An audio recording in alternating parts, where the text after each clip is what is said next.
Hello everyone, दिसंबर 2021 papers का आगाज हो चुका है और कल सीए फाउंडेशन का अकाउंटिंग का पेपर कंप्लीट हुआ। I am very proud to share that जो मैंने मोस्ट इंपॉर्टेंट क्वेश्चंस हाईलाइट किए थे, जो मैंने वीडियो यूट्यूब पे 8 दिसंबर को डाला था, उसमें से 65 मार्क के क्वेश्चंस अप्रोक्सीमेटली जो है आपके पेपर्स में आए थे। 65 मार्क्स का वेटेज ऑलमोस्ट उस टॉपिक के ऊपर था, उन एडजस्टमेंट्स पे, उन क्वेश्चंस पे जो मैंने टिक करवा के आपको दिए थे on 8th of December itself, जो कि हमारे एग्जाम के भी 5 दिन पहले था। ठीक है, आई एम श्योर जिन जिन बच्चों ने उस वीडियो को देखा था और उसके सारे के सारे क्वेश्चंस और एडजस्टमेंट्स को पक्का किया था, I am sure they will pass with flying colours. Okay, जो स्टूडेंट्स से मैंने रिव्यू लिया कल कि पेपर कैसा था, स्टूडेंट्स का एक ही कहना है पेपर बहुत इजी था। काफी सारे बच्चों ने 100% मतलब अटेम्प्ट किया है, पूरा पेपर अटेम्प्ट उन्होंने किया है और एक्यूरेसी लेवल तो डेफिनेटली अच्छा रहेगा ही, जब आपका 65 मार्क का ऑलरेडी उन्हीं क्वेश्चंस में था जो हमने हाईलाइट भी किया था और क्लास में प्रैक्टिस भी किया था। ठीक है, आज मैं आपके लिए लेकर आया हूं बेटा, जो आपका एग्जाम हुआ है दिसंबर 21 का, उसका पूरा सजेस्टेड आंसर, और मैं आपके साथ उसका एक्सपेक्टेड मार्किंग स्कीम भी जो है वो भी डिस्कस करूंगा, ताकि आप ऑब्वियसली ये अंदाजा लगा सकते हैं कि इस पर्टिकुलर क्वेश्चन में अगर आपका मान लीजिए फाइनल आंसर करेक्ट आ गया तब तो बेस्ट है, लेकिन अगर फाइनल नहीं भी आया तो आपको स्टेप वाइज कितना मार्क्स आप एक्सपेक्ट कर सकते हैं वो आपको उसमें देखने मिल जाएगा। जो लोग मुझे नहीं जानते, मैं अपने आप को इंट्रोड्यूस करवा दूं। मैं हूं सीए विवेक मालू, मैं एक स्पेशलिस्ट हूं अकाउंटिंग का और मैथमेटिक्स का, and I teach at all foundation, intermediate and final levels. Without wasting any time बेटा, वीडियो को तुरंत लाइक करिएगा और आप अपने सारे दोस्तों के साथ शेयर कर सकते हैं जो ये चीज के लिए डरे हुए हैं कितने मार्क्स मिलेंगे एंड ऑल दैट। एनीवेज, चलिए शुरू करते हैं। I will not waste any time of yours, your time is very precious. See, true और फॉल्स का एक क्वेश्चन था, स्टेट विथ रीजंस, कि ट्रू और फॉल्स क्या है। ये सारे क्वेश्चंस हमारे जो मोस्ट एक्सपेक्टेड मैंने दिए थे उसमें से ये amount spend to minimize the working expense is the revenue expenditure. We all know the answer is false. It's not a revenue expenditure. This is not a revenue expenditure. Now let me tell you the solution जो आपको इसमें लिखना चाहिए था। False, it may be reasonably presumed that money spent for reducing working expenditure, उससे long term benefits generate होते हैं, ठीक है, एंड्यूरिंग बेनिफिट्स जनरेट होते हैं और वो कैपेक्स ट्रीट किया जाता है। बस ये वाला पॉइंट आपको 1 मार्क दिला देगा और फॉल्स लिखने का आपको 1 मार्क मिलेगा। ठीक है, फॉल्स लिखने का बेटा आपको 1 मार्क मिल जाएगा। Next, expenses incurred on the repairs for the first time on purchase of an old building are capital expenditure. पहली बार जब आप एक कोई पुरानी बिल्डिंग खरीदते हैं और उसे इस्तेमाल करने के पहले अगर आप उसे मतलब सुधारते हैं तो क्या खर्चा कैपिटल है। हम जानते हैं answer is true, so true लिखने का 1 मार्क मिलेगा और आपको यह लिखना पड़ेगा कि उसे यूजेबल कंडीशन में लाने के लिए किया जाने वाला खर्चा वो एक कैपिटल एक्सपेंडिचर है। ठीक है, वो एक कैपिटल एक्सपेंडिचर है, they must form part of the cost of the building. Okay, चलिए next, the provision for bad debts is debited to debtors account. We all know ये सब गलत है। The provision for bad debts is never debited to debtors account, so this is false. Provision for doubtful debts या bad debts is debited to P&L in balance sheet, और वो trade receivables में से या debtors में से तो घटा के दिखाया जाता है। तो 1 मार्क मिलेगा इसको और 1 मार्क मिलेगा false को। अगर आपने debited to P&L भी लिख दिया है तो भी आपको 1 मार्क मिल जाएगा, अगर आपने debtor का रेफरेंस नहीं दिया है तो। ठीक है, चलिए आगे। Non participating preference share holders enjoy voting rights. We all know this is false. Non participating preference share holder को किसी तरीके का वोटिंग राइट नहीं मिलता है। उन्हें सिर्फ एक स्पेशल राइट होता है कि वो डिविडेंड और सरप्लस में पार्टिसिपेट कर सकते हैं। ठीक है, सो एडिशनल राइट्स एंड प्रॉफिट्स ये लिखना है आपको, लेकिन they do not have any voting rights, so this will be 2 marks. Okay, अगर मान लीजिए आपने ये लिखा है, आपने ये लिखा है कि उन्हें वोटिंग राइट नहीं है, लेकिन अगर आपने एडिशनल उनके प्रॉफिट्स वगैरह में पार्टिसिपेट का पॉइंट नहीं लिखा है तो may be you will get a half mark. Next, there is no entry passed by the consignee in his books for remaining stock of goods lying with him. उसके पास जो goods पड़ा है उसके लिए वो कोई एंट्री पास नहीं करता है। बिल्कुल सही है बेटा ये वाला statement, this is true. True को आपको दिलाएगा 1 मार्क। ये कंसाइनर है, ये किसे रिकॉर्ड करना पड़ेगा? ये कंसाइनर है जिसे रिकॉर्ड करना पड़ेगा कि गुड्स उसके पास पड़ा है, who has to record the goods, ठीक है। और कंसाइन इसकी कोई एंट्री नहीं कर सकता, so you will get 1 mark for this. Next इसके बाद है discount column of the cash book is never balanced. We know that discount column की बैलेंसिंग नहीं होती है, ये भी ट्रू है। जो डेबिट वाला डिस्काउंट है वो डिस्काउंट अलाउड में और क्रेडिट वाला डिस्काउंट रिसीव्ड में हो जाता है। सो 1 मार्क ट्रू लिखने का और 1 मार्क इसका जो है आपको दिला देगा। तो चलिए ये था क्वेश्चन 1A जो कंपलसरी क्वेश्चन था। क्वेश्चन 1B में आया था weighted average cost method. Now weighted average cost method में आपको क्या क्या लेना है, आपको ये पूरे के पूरे क्वेश्चन का आपको एक स्टोर्स लेजर बना के जो है वो ऑब्वियसली वैल्यू ऑफ इन्वेंट्री निकालना चाहिए। और इसका सॉल्यूशन मैंने बिल्कुल यहां पे रेडी रखा है आपके लिए, बिल्कुल आपका टाइम वेस्ट नहीं करेंगे हम लोग। वेटेड एवरेज बेसिस ऑयल मील, आपने वैल्यूएशन ऑफ इन्वेंट्री, इसका इस तरीके का एक चार्ट आपको बना लेना चाहिए। सबसे पहले ओपनिंग बैलेंस लिखा जाएगा, दैट वाज बिल्कुल नील, ठीक है, तो वो आपने नील नील नील लिख लिया। उसके बाद 1 जनवरी को आपने परचेज किया है 10 यूनिट 300 पे, तो 1 जनवरी 10 यूनिट क्वांटिटी, ठीक है, रेट 300 का 3000 का और उतना बैलेंस हो जाएगा, ठीक है। उसके बाद 15 जनवरी को जब आप कंजम्पशन के लिए 5 यूनिट देंगे, 15 जनवरी को आपको इश्यूज में 5 यूनिट 300 के भाव और 1500 का उसका वैल्यू, ठीक है, तो बचेगा भी आपके पास 5 यूनिट 300 का और 1500 का वैल्यू। जो इश्यू है अगर आप इश्यू का सही से वैल्यूएशन कर लेते हैं तो बेटा ये बात ध्यान रखिए, ये आपको 1 मार्क दिला देगा, ये आपको 1 मार्क दिला देगा मोर और लेस।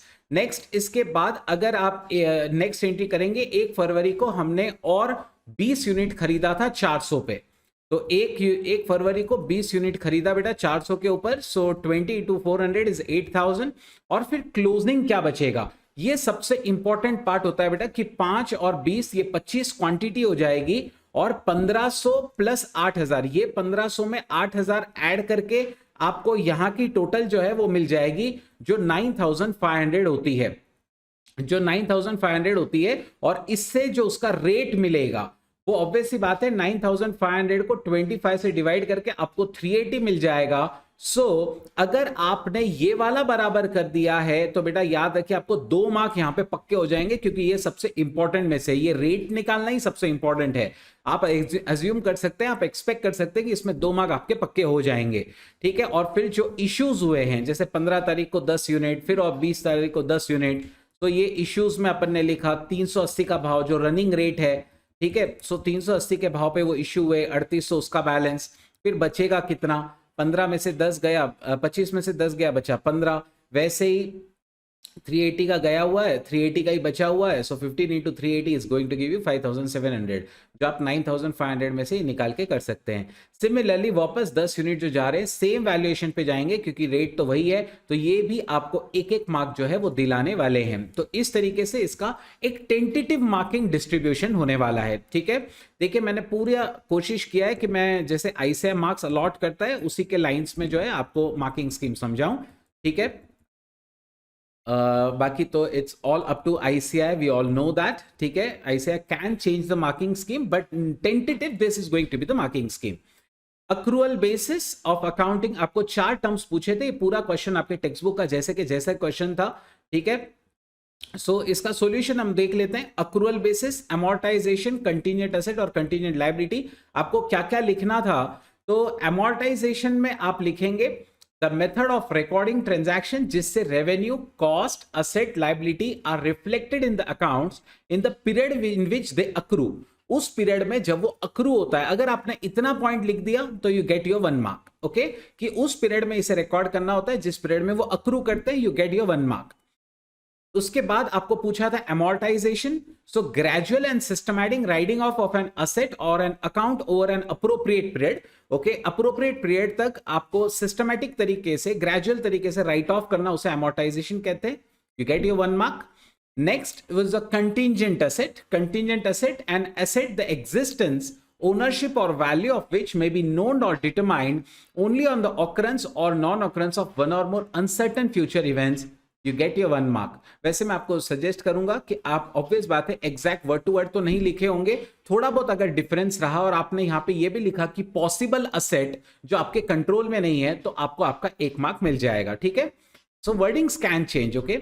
नेक्स्ट, कंटीजेंट लायबिलिटी में क्या है? सो ये जैसे पॉसिबल असेट है, this is a possible obligation, शायद आपको देना पड़ेगा, an obligation relating to existing condition which may arise in future depending on occurrence or non-occurrence of one or more uncertain future events, you get your 1 mark, okay।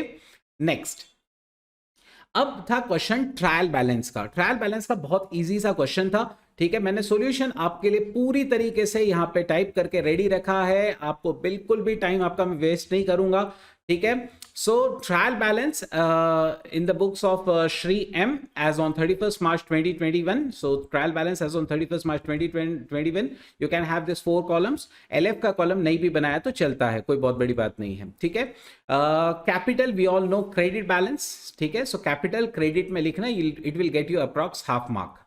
Next, purchase, देखिए हर एक का mark नहीं है, जो important है जिसमें उन्होंने मतलब ट्रिक्स दी हुई है उसी का मार्क होगा। परचेजेस, डिस्काउंट अलाउड दोनों डेबिट होते हैं, so obviously purchases, discount allowed आपने डेबिट में लिखा। कैरेज इनवर्ड, कैरेज आउटवर्ड, अब होता क्या है कि कैरेज इनवर्ड बच्चे डेबिट में लिख लेते हैं और कैरेज आउटवर्ड में गलतियां कर देते हैं, कैरेज आउटवर्ड क्रेडिट में लिख देते हैं। So getting both of this correct will get you half of mark each, ठीक है। कैरेज इनवर्ड और कैरेज आउटवर्ड दोनों हाफ ऑफ मार्क कैरी करेगा, क्योंकि यहां पे उन्होंने एक ट्रिक आपको दिया हुआ है, मतलब आपको कंफ्यूज करने के लिए दिया हुआ है इसको।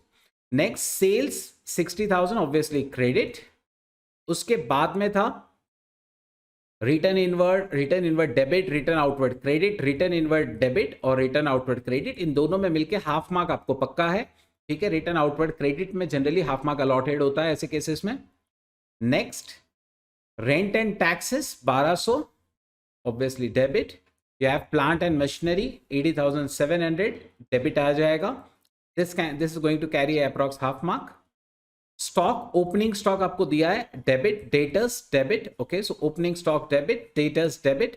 Creditors you can write credit, okay, creditors obviously credit.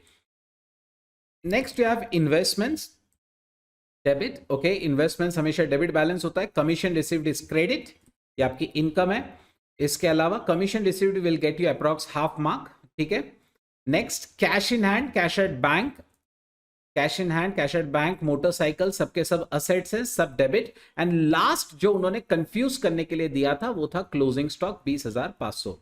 Actually आप क्लोजिंग स्टॉक नहीं लेते हैं तो बैलेंस शीट आपका ट्रायल बैलेंस अपने आप टैली हो जाता है, अपने आप टैली हो जाता है, ठीक है। और क्लोजिंग स्टॉक को ट्रीट करने के 2 तरीके हो सकते हैं, या तो आप नीचे नोट डाल के छोड़ सकते हैं कि क्लोजिंग स्टॉक हम ट्रायल बैलेंस में नहीं ले रहे हैं, और इन केस अगर क्लोजिंग स्टॉक को ट्रायल बैलेंस में लेना ही पड़ा तो आपको एक एडजस्टमेंट एंट्री पास करनी चाहिए जो होती है closing stock account debit to purchases. तो परचेजेस आपका घट के हो जाएगा 15,500 ऐसे केसेस में। परचेज देखिए आपका ऊपर कितना दिया था, परचेज 36,000, तो उसमें से अगर मैं ये क्लोजिंग इन्वेंट्री हटा दूंगा 20,500 तो बचेगा 15,500, और फिर क्लोजिंग इन्वेंट्री डेबिट बैलेंस में दिखाई जाएगी। तो ऐसा आप लिख सकते हैं, या क्लोजिंग इन्वेंट्री को सीधा नोट में लिख दीजिए तो भी चलेगा कि closing balance will not appear in the trial balance, closing stock will not appear. अगर आपने क्लोजिंग स्टॉक को ट्रायल बैलेंस में लिया है तो आपका बस परचेज कम हो जाएगा और परचेज डेबिट में 15,500 से दिखेगा। दोनों भी अप्रोचेस राइट है, दोनों आपको आउट ऑफ मार्क दिलाने वाले हैं। ये क्लोजिंग स्टॉक को 1 मार्क रहेगा, सही टोटल को 1 मार्क रहेगा, तो 2 मार्क ये हो गए, और हाफ ऑफ मार्क मैंने जो ऊपर के 6 एडजस्टमेंट्स पे दिए हैं वो अप्रोक्सीमेटली आपको राइट आंसर मतलब आउट ऑफ जो है वो दिला देंगे। चलिए अगला जो क्वेश्चन आया था वो था, on 1 January 2019 Kohinoor transport company purchased a bus for 8 lakh. उसने 8 लाख में एक बस खरीदा। ऑन 1 जुलाई 2020 ये बस डैमेज हो गया। ये बस क्या हो गया? डैमेज हो गया बाय फायर, और वो कंप्लीटली डिस्ट्रॉय हो गया। 6 लाख आपको चेक से मिलता है इंश्योरेंस कंपनी से इन फुल सेटलमेंट ऑन 1 अक्टूबर। 1 जुलाई को आपने नया बस खरीदा, ठीक है, by the company for 10 lakh. Company 20% depreciation जो है चार्ज करती per annum under WDV method. Calculate depreciation for the year ended 31 March 21 and gain और लॉस ऑन द डिस्ट्रॉयड बस। तो आपको डेप्रीसिएशन और गेन और लॉस जो है वो निकालना था, ठीक है। आपको अकाउंट बनाने कहीं नहीं बोला है, तो आप एक ऐसा चार्ट बना के कर सकते हैं। टोटल के कॉलम की कोई जरूरत नहीं है, to be very frank. Date of acquisition हम लोगों ने लिखा दोनों बसेस का, उसके बाद कॉस्ट ऑफ बसेस, ठीक है, कॉस्ट ऑफ बस आपने लिख लिया। 2018-19 का डेप्रिसिएशन जाएगा, ऑब्वियस सी बात है, पहली वाली जो असेट हमने खरीदी है वो असेट फाइनेंशियल ईयर 18-19 में खरीदी गई है, तो उसका 3 महीने का डेप्रिसिएशन जाएगा। Then you get the closing balance या डब्ल्यूडीवी एज ऑन 31 मार्च 19। फिर उसके बाद अगले फाइनेंशियल ईयर 19-20 का एक साल का डेप्रिसिएशन जाएगा जो 152 आएगा।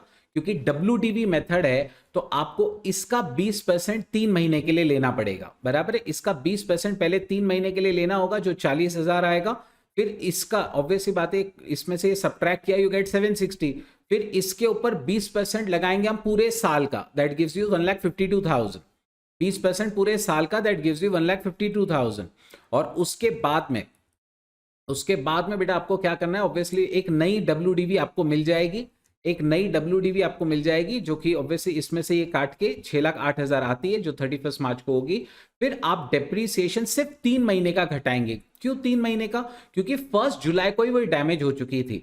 यहां पे भी उन्होंने कंफ्यूज करने के लिए ये दिया हुआ है कि उनका चेक 1 अक्टूबर को मिलता है इंश्योरेंस कंपनी का, लेकिन डैमेज 1 जुलाई को हो जाती है, तो आपको डेप्रीसिएशन 1 जुलाई तक ही लेना चाहिए, यानी 3 महीने का ही डेप्रीसिएशन लेना चाहिए। तो 3 महीने का 20% के हिसाब से 30,400 आता है। वो डेप्रीसिएशन निकाल के डब्ल्यूडीवी आपका 577,600 आ जाएगा। अगर आपने डब्ल्यूडीवी तक का वर्किंग बराबर किया है तो आपको 2 मार्क यहीं पे पक्के हो जाएंगे, इस बात को ध्यान में रखिएगा। अगर डब्ल्यूडीवी आपका राइट हो गया तो आपका 2 मार्क यहीं पे कवर हो जाएगा। उसके बाद इसे इंश्योरेंस से क्लेम से कंपेयर करके हमें गेन ऑन द डिस्ट्रॉयड बस मिल जाता है, ठीक है। इंश्योरेंस क्लेम 6 लाख रुपए का था तो हमें एक गेन मिलता है, हमें क्लेम ज्यादा मिला है, सो 22,400 का एक गेन हो जाएगा ऑन द डिस्ट्रॉयड बस। फिर उसके बाद 9 महीने का डेप्रीसिएशन आपको दूसरी एसेट पे लगाना पड़ेगा, क्योंकि वो भी 1 जुलाई को खरीदी गई थी, तो उसके ऊपर 9 महीने का डेप्रीसिएशन 20% के हिसाब से 9 महीने का निकालोगे तो वो 1.5 लाख रुपए होता है, बराबर है। तो आपने बेटा फाइनेंशियल ईयर 2021 के लिए डेप्रीसिएशन कितना कितना लिया?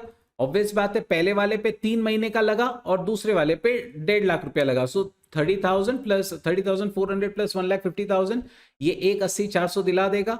और गेन ऑन डिस्ट्रॉयड बस आप ऑलरेडी निकाल चुके हैं 22,400, ठीक है। सो ये आपको सही दोनों का टोटल डेप्रीसिएशन देने के लिए 1 मार्क मिलेगा, 2 मार्क मिलेगा। इसके अलावा आपका डब्ल्यूडीवी सही निकालने के लिए 2 मार्क और गेन निकालने के लिए 1 मार्क, मतलब 2 मार्क डेप्रीसिएशन के, 2 मार्क गेन के, और 2 मार्क डेप्रीसिएशन के, 2 मार्क डब्ल्यूडीवी के, और 1 मार्क आपको गेन का होगा टेंटेटिव।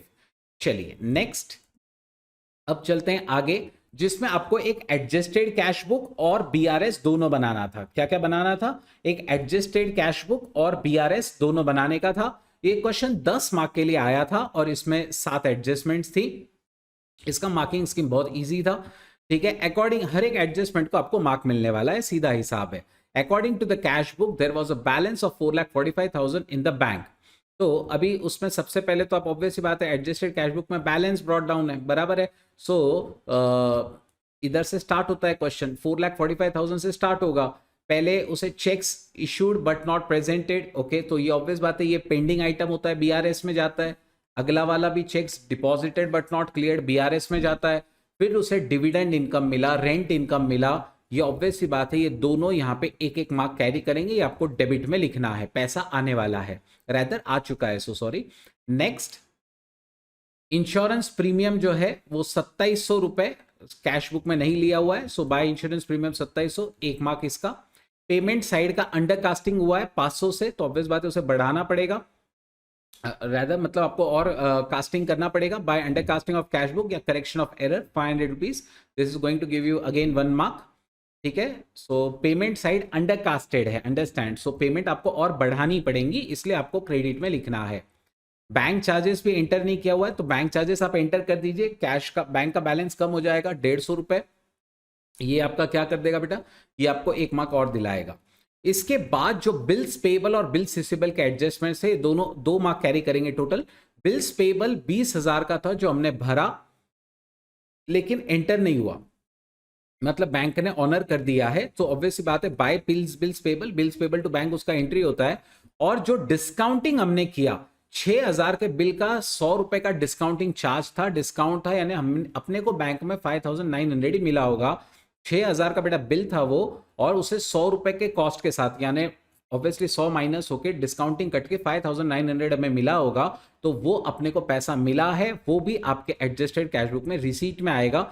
मैंने यहाँ पे एक नोट डाली है कि मैंने यहाँ पे एक्चुअली वर्डिंग में ऐसा लिखा हुआ था कि 6,000 had been discounted which has also not been recorded। अब पूरा बिल रिकॉर्डेड नहीं है या सिर्फ डिस्काउंट रिकॉर्डेड नहीं है, कोई डिबेट कर सकता है इस पे।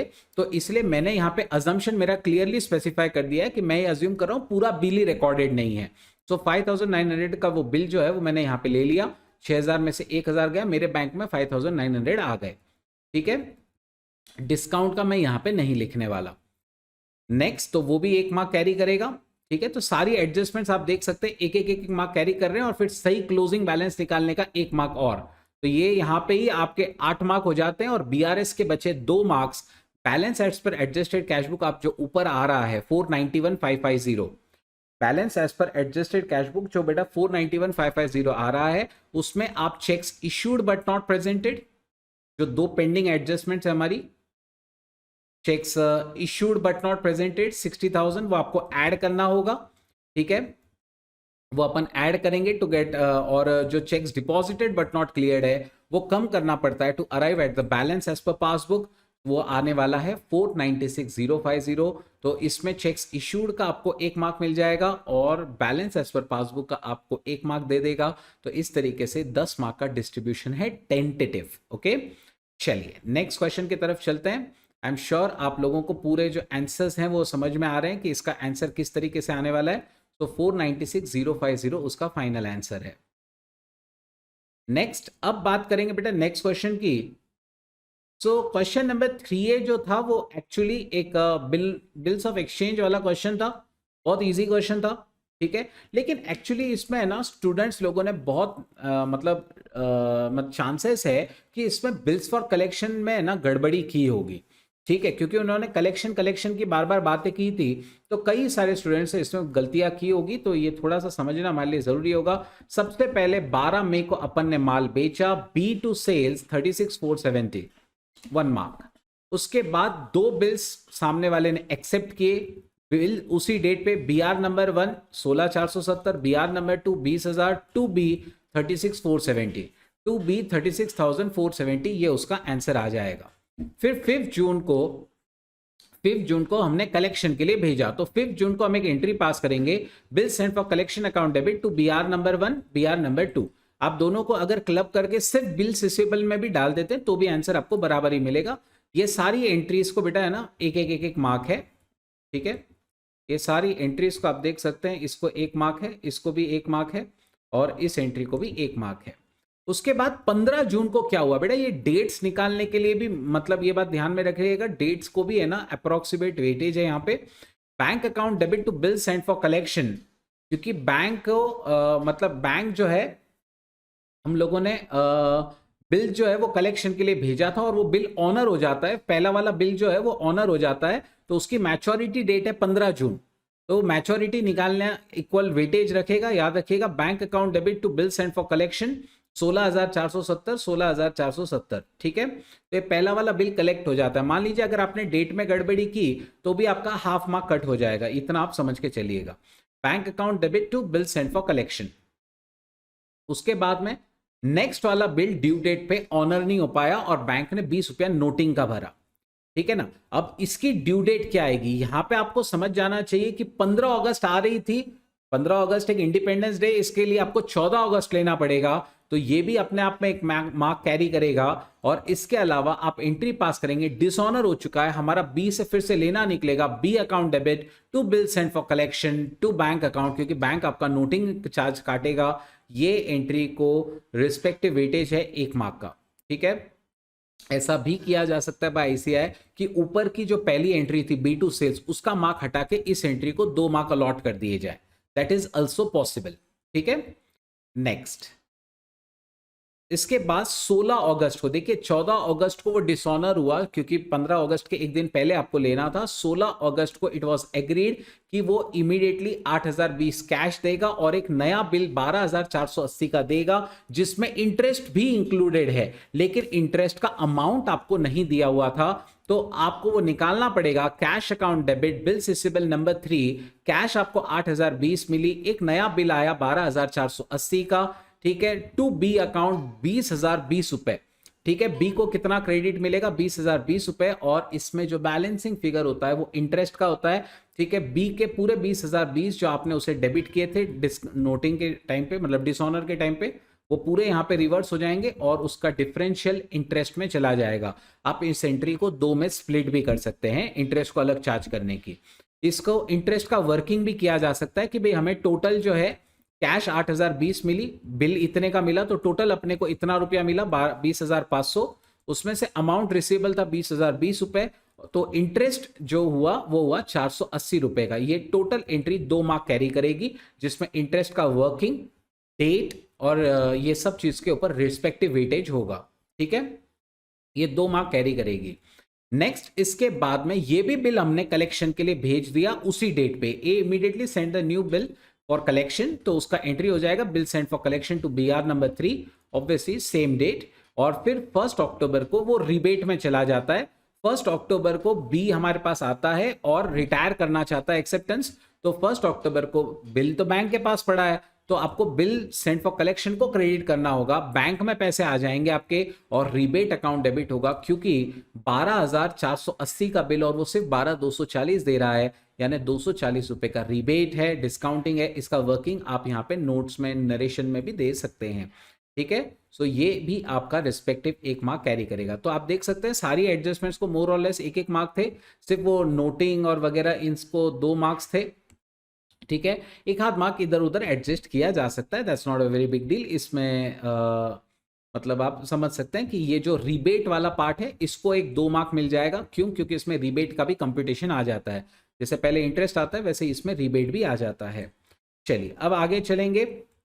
अगला जो क्वेश्चन था वो था एक्चुअली मिस्टर ग्रो और ग्रीन का, जिसमें आपको म्यूचुअल डीलिंग्स दी हुई थी और एडीडी कैलकुलेट करनी थी, ठीक है। बेस डेट उन्होंने ही दे के रखी थी, तो आप बेस डेट दूसरी अज्यूम नहीं कर सकते। तो आप एक चार्ट बना लेंगे, ठीक है। 4 कॉलम्स का चार्ट होगा, डेट ऑफ परचेज या due date of transaction, amount, days from base date and product. 6 January 21 is the base date. अब इसमें ग्रो के परचेजेस हैं और सेल्स भी हैं ग्रो के, ठीक है। तो अपन ने उनकी डेट्स लिखी, अमाउंट लिखी, बेस डेट आपको दिया हुआ था, तो बेस डेट फटाफट कैलकुलेट अपन ने किया। सो ये 27 दिन, ये 84 डेज आ रहा है, ठीक है। फिर आप प्रोडक्ट करते जाएंगे, amount into days, so you get the product column. So product का टोटल मिलेगा, अमाउंट का टोटल मिलेगा, ये दोनों राइट आने से आपको 1 मार्क मिल जाएगा, ठीक है। यहाँ पे 1 मार्क आपको मिल जाएगा। ग्रो के सेल्स, उसके भी आपने रिस्पेक्टिव डेट्स लिखे, उसके भी रिस्पेक्टिव डेट्स लिखे, फिर उनके 66,000 24,000 अमाउंट्स लिखे। डेज फिर से आपको निकालने पड़ेंगे, बेस डेट तो सेम ही है, बराबर है। उसके बाद डेज आप एक एक करके काउंट करेंगे और फिर प्रोडक्ट करते चले जाएंगे। जब आप पूरा प्रोडक्ट कर लेते हैं और फिर इसका भी टोटल करते हैं, तो आप इसके बाद में डिफरेंस काउंट करेंगे, ठीक है ना। डिफरेंस ऑफ प्रोडक्ट्स और डिफरेंस ऑफ अमाउंट्स, ये डिफरेंस ऑफ प्रोडक्ट्स और डिफरेंस ऑफ अमाउंट्स आपको 1 मार्क दिलाएगा अगर आपने सही कैलकुलेट किया तो, अमाउंट्स का डिफरेंस और प्रोडक्ट का डिफरेंस। इसके बाद एडीडी का फॉर्मूला है base date plus minus difference in products of difference in amounts 6 Jan 21।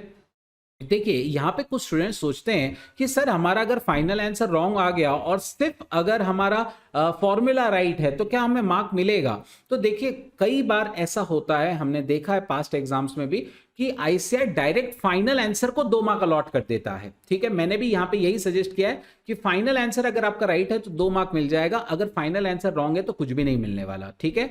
हाँ, कभी कभी ऐसा भी होता है, कुछ एग्जाम्स में ऐसा हो चुका है कि जब आईसीएआई ने सिर्फ फॉर्मूले को भी मार्क अलॉट किया था तो फिर फॉर्मूले का भी मार्क मिलेगा। डिपेंड्स आईसीएआई का मार्किंग स्कीम कैसे आता है, लेकिन टेंटेटिव आप समझ सकते हैं कि अगर आपका फाइनल आंसर राइट है तो आपको 2 मार्क यहाँ पे मिल जाएगा। ADD equals base date plus minus difference in products upon difference in amounts, तो वो आता है 583 अपॉन 13,000 44.85 डेज, तो 45 डेज हम लेंगे, 20 फरवरी उसकी डेट आती है। ये 2 मार्क कैरी करेगा और ये सेंटेंस भी 1 मार्क कैरी करेगा कि कौन किसको पे करेगा। जब दो पार्टीज आपस में म्यूचुअल डील करती है ना बेटा, तो ये भी मायने रखता है कि कौन किसको पे करने वाला है। सो ऑन 20th February कौन किसको कितना रुपया पे करेगा? Grow shall pay an amount of 13,000 to Green, क्योंकि देखिए ग्रो ने परचेस किया है 1,08,000 का, ग्रो ने सेल्स कम किया है, तो ग्रो ने खरीदा ज्यादा है, तो ग्रो को ही पे करना पड़ेगा। 13,000 रुपए जो है ग्रो को पे करने पड़ेंगे टू ग्रीन। ये लाइन भी एक मार्क कैरी करेगी, इस बात को ध्यान में रखें, ठीक है। नेक्स्ट, इसके बाद आपको जो क्वेश्चन आया था वो एक अकाउंट करंट का क्वेश्चन था, ठीक है। अकाउंट करंट के क्वेश्चन में आप इजीली आराम से उसका अकाउंट करंट बना सकते थे। Date of transaction, due date, particulars, amount, days, product, ऐसे 12 कॉलम्स की आपको जरूरत पड़ती थी। January 1 balance due from B to balance brought down, इसमें एक आपको इंपॉर्टेंट चीज ध्यान रखनी चाहिए कि इसमें एक दिन एक्स्ट्रा लेना होता है, ओपनिंग का डे भी लेना होता है, इसलिए ये अगर आपने इसका डे और प्रोडक्ट सही निकाला तो 1 मार्क पक्का है आपका।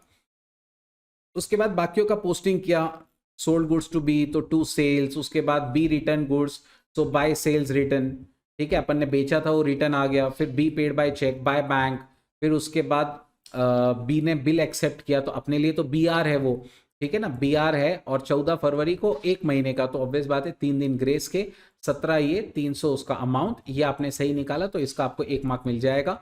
उसके बाद 15 मार्च को वापस मतलब हमने बेचा है 29 को, और फिर कैश आई है, कैश आई तो बाय कैश, और जो बेचा है वो टू सेल्स, ठीक है। फिर उनके रिस्पेक्टिव आप डेज काउंट करेंगे। डेज कहां से कहां तक काउंट करना है? डेज आपको ऑब्वियस सी बात है from the date of account current from the date of due date of transaction to the date of account current। आप देख सकते हैं ऊपर मैंने पूरा नाम बराबर लिखा है, be in account current with A interest, और कब तक का बना रहे हैं वो आपको पता है 30 जून, तो आपको डेज 30 जून तक के जो है वो काउंट करने होंगे, ठीक है, 30 जून तक के डेज आपको काउंट करने होंगे।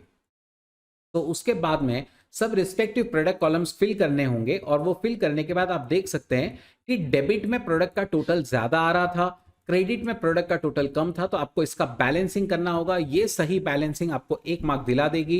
By balance of products 95,455। फिर आपको इसके ऊपर एक दिन का इंटरेस्ट काउंट करना होता है जो 15.69 आता है, तो वो आपको 1 मार्क काउंट करा देगा। आपको मतलब अपने ऑपोजिट साइड में इंटरेस्ट चार्ज करना है, डेट उसकी भी 30 जून, एंड फिर फाइनली आप इसका बैलेंसिंग करेंगे, सही बैलेंस आने वाला होगा तो आपको 1 मार्क इसका भी मिल जाएगा। By balance carried down, that is 225.69 इसका फाइनल आंसर आता है, ठीक है। तो ये क्वेश्चन आप कर सकते थे, या फिर एक पार्टनरशिप का क्वेश्चन पूछा था उन्होंने, और ये एक ऐसा क्वेश्चन था जैसा आपके टेक्स्ट बुक में है ही नहीं। चलिए इस क्वेश्चन को पढ़ते हैं। ABC are partners in a firm on 1st April 2019. Their fixed capital stood at 50,000, 25,000, 25,000. Fix capital दिया है, यानी ये करंट अकाउंट वाला टेक्निक है, फ्लक्चुएटिंग मेथड नहीं है, ये फिक्स कैपिटल मेथड है। As per provisions of deed, C was entitled to salary of 5,000 per annum. All the partners were entitled to interest at 5% per annum. Profits and losses were to be shared in the ratio of capitals, तो capital के ratio में ही profit sharing होगी। Capital का ratio है 50,000, 25,000, 25,000, यानी 2:1:1। Net profit जो उनका दिया हुआ था 31 मार्च 20 के लिए वो 33,000 था, और 31 मार्च 21 के लिए 45,000, यानी 2 साल के लिए दिया हुआ है। was divided equally without providing for the above adjustment। मतलब ये प्रॉफिट्स इक्वली बांटे जा चुके हैं without providing any of the above adjustments. You are required to pass an adjustment entry to rectify the above errors। तो above error को सुधारने के लिए आपको एक रेक्टिफिकेशन एंट्री बनानी पड़ेगी, बराबर है। तो सबसे पहले रेक्टिफिकेशन एंट्री बनाने के लिए आपको क्या क्या बनाना पड़ेगा? तो बेटा आपको 2 तरीके के टेबल बना लेने चाहिए, चार्ट्स बना लेने चाहिए। एक तो उनके कैपिटल अकाउंट्स में रेक्टिफिकेशन किस तरीके से होगा, ठीक है। इसके अलावा आपको एक वर्किंग नोट बनानी चाहिए कि प्रॉफिट्स का डिस्ट्रीब्यूशन कैसे होने जा रहा है। देखिए सबसे पहले तो उन्होंने गलत प्रॉफिट बांटे थे 33 और 45, आप इसे रिवर्स करेंगे तो इसकी एंट्री क्या होगी? कैपिटल्स डेबिट हो जाएंगे और P&L जो है वो क्रेडिट हो जाएगा। तो P&L में 33,000 और 45,000 दोनों भी आ गए, ये दोनों इक्वली बांटे हुए हैं, तो आप इक्वली ही उनके अकाउंट्स को डेबिट करेंगे, इक्वली कैपिटल से इसे हटाएंगे। तो मैंने इसके 2 इफेक्ट्स किए हुए हैं। एक कैपिटल्स में आप देख सकते हैं मैंने क्या बोलते हैं प्लस प्लस प्लस किया है। मैंने इस टेबल पे क्लियरली लिखा है कि प्लस का मीनिंग है डेबिट और निगेटिव मतलब क्रेडिट। तो +11 +11 +11 2020 का प्रॉफिट रिवर्स हुआ, और 33 मतलब ये रिवर्स हुआ, और 45 जो है 15 15 15 ये भी रिवर्सल किया, ये तीनों को डेबिट करके P&L क्रेडिट किया। उसके बाद उसने कहा कि सी को 5,000 पर एनम का सैलरी दे दो।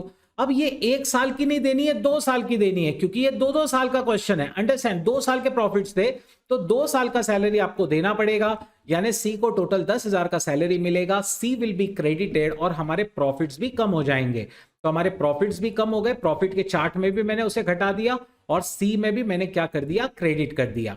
फिर आपको बोला है कि सारे पार्टनर्स को इंटरेस्ट ऑन कैपिटल मिलना चाहिए 5% पर एनम के साथ।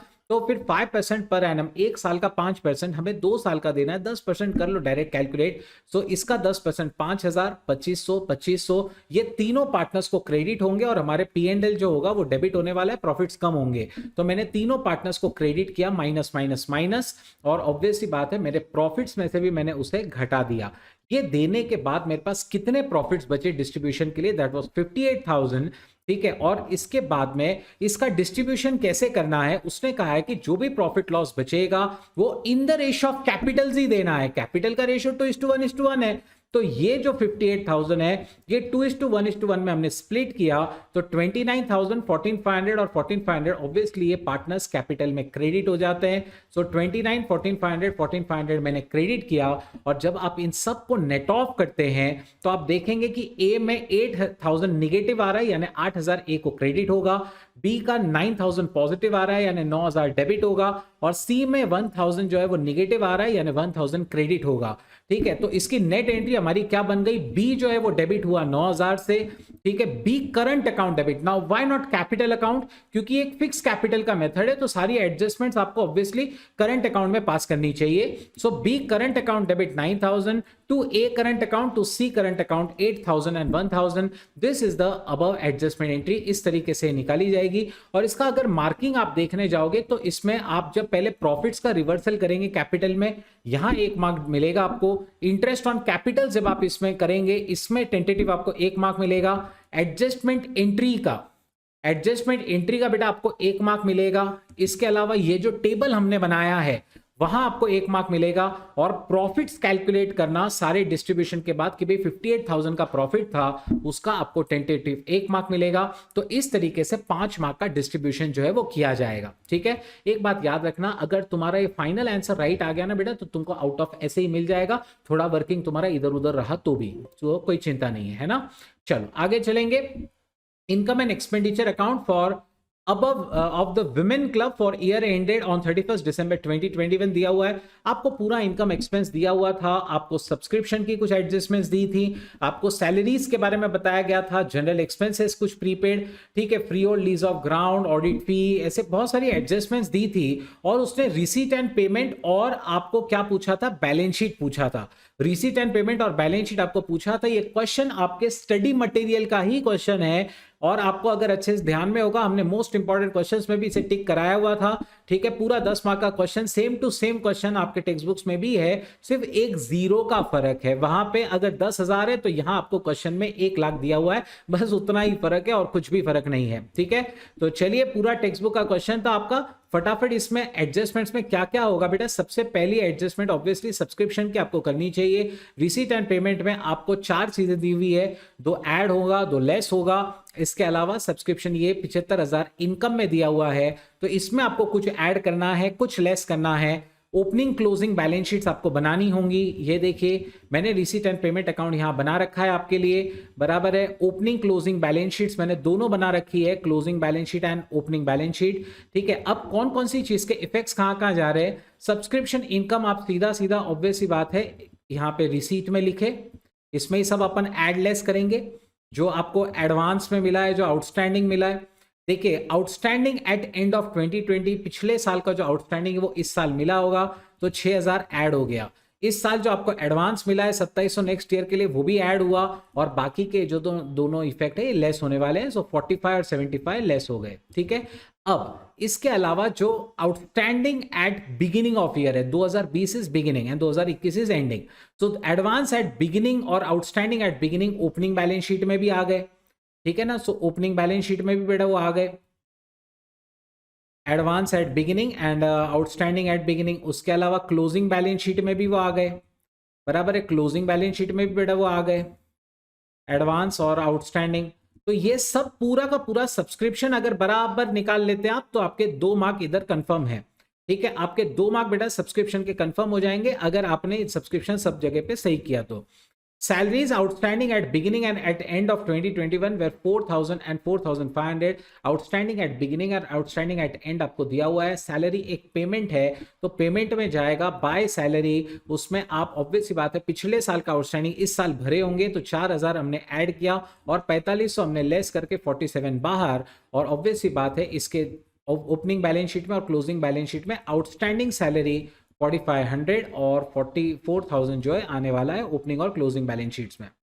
जनरल एक्सपेंसेस में इंश्योरेंस प्रीपेड है 600 का, तो इंश्योरेंस प्रीपेड एक तो असेट में खड़ा हो जाएगा हमारा 600 का, और हमने ज्यादा पे किया है तो एक्सपेंसेस में हमें ऐड करना पड़ेगा। जो जनरल एक्सपेंसेस 5,000 आपको पीछे दिया हुआ है उसमें आप ये 600 जो है वो ऐड करके बाहर ले लेंगे।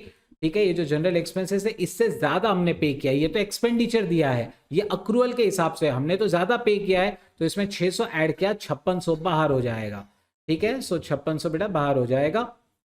ऑडिट फी 2021 की बाकी है और हमने इस साल पिछले साल की फी भरी हुई है 2,000 रुपए, तो हमने इस साल पिछले साल की फी भरी हुई है 2,000 रुपए, तो पिछले साल के बैलेंस शीट में वो आउटस्टैंडिंग रही होगी। इसी तरीके से इस साल के बैलेंस शीट में इस साल का आउटस्टैंडिंग है ये 2,500 रुपए, ये आउटस्टैंडिंग है, बराबर है। ये खर्चा इस साल का है, ये आउटस्टैंडिंग है, और पिछले साल का 2,000 हमने भरा है तो पिछले साल के बैलेंस शीट में रहा होगा, that is 2,000 audit fee. Next ये उसके एडजस्टमेंट्स है। क्लब का free hold lease of ground है 1 लाख का, ऑब्वियस बात है ओपनिंग क्लोजिंग दोनों बैलेंस शीट में आने वाला है, जैसे कि जैसे मैंने दोनों जगह लिखा हुआ है फ्री होल्ड ग्राउंड 1 लाख और ओपनिंग और क्लोजिंग दोनों बैलेंस शीट में हमने इसे लिखा फ्री होल्ड ग्राउंड 1 लाख। ठीक है, नेक्स्ट इसके बाद में आपको दिया है कि क्लब के पास स्पोर्ट्स इक्विपमेंट थे साल के शुरुआत में 26,000, एक तो ये ओपनिंग बैलेंस शीट में आएगा। क्लोजिंग बैलेंस शीट में उसने कहा कि डेप्रिसिएशन के बाद 27,000, आप देख सकते हैं कि क्लोजिंग बैलेंस शीट में मैंने लिया है बाहर के कॉलम में 27, ओपनिंग बैलेंस शीट में स्पोर्ट्स इक्विपमेंट लिया गया है 26, और इसके बाद में आपको क्या करना है बेटा, आपको डेप्रिसिएशन काउंट करना होगा। डेप्रिसिएशन एक्चुअली आपको यहां पे क्वेश्चन में दिया हुआ है 3,000 का डेप्रीसिएशन है। अब आप खुद सोचिए कि 3,000 का डेप्रीसिएशन, 3,000 के बाद भी 27,000 बचा है बेटा। 3,000 का डेप्रीसिएशन, ये देखो ये क्लोजिंग बैलेंस शीट है, 3,000 का डेप्रीसिएशन, डेप्रीसिएशन के बाद भी 27,000 है, यानी उसके पहले तो 30,000 रहा होगा, और ओपनिंग अगर 26,000 का ही था तो 4,000 हमने नया खरीदा होगा। तो एक यहाँ एडिशन में इफेक्ट और दूसरा इफेक्ट आएगा बेटा यहाँ पे हमने स्पोर्ट्स इक्विपमेंट 4,000 का खरीदा है। ये एडजस्टमेंट्स मार्क्स कैरी करती है, ये बात ध्यान में रखिएगा, मैं आपको डिस्ट्रीब्यूशन समझाऊंगा ये मार्क्स का। क्लब ने बैंक लोन भी लिया था 2020 में 20,000 का, ठीक है, तो बैंक लोन दोनों भी जगह ओपनिंग बैलेंस शीट और क्लोजिंग बैलेंस शीट में आउटस्टैंडिंग आता है 20,000 का।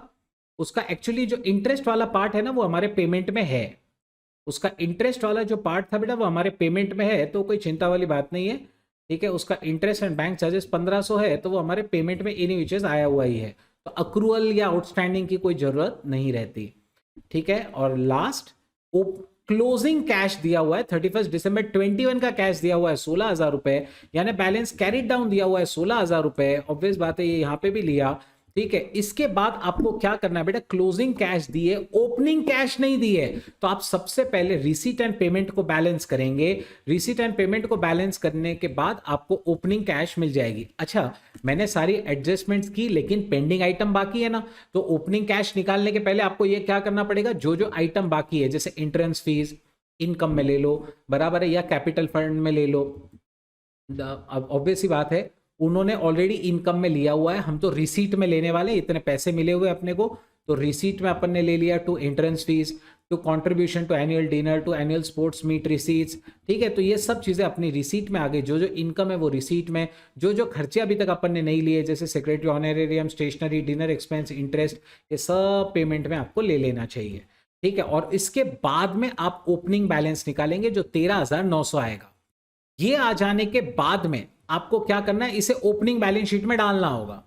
ओपनिंग बैलेंस शीट में डाला, उसके बाद में आपको ओपनिंग का कैपिटल फंड मिलेगा, और उसके बाद में क्योंकि ओपनिंग कैश जब तक नहीं डालते हो तब तक ओपनिंग कैपिटल फंड तो मिल नहीं सकता, तो ओपनिंग कैपिटल फंड मिलेगा, फिर आप इसे इसमें पुरानी क्लोजिंग बैलेंस शीट में डाल के सरप्लस ऐड करके बाहर लेके चले जाएंगे। सरप्लस आपको यहाँ दिया हुआ था बेटे 6000 का, ठीक है, तो सरप्लस ऐड करके बाहर ले लेंगे और फिर आपकी बैलेंस शीट टैली हो जाएगी।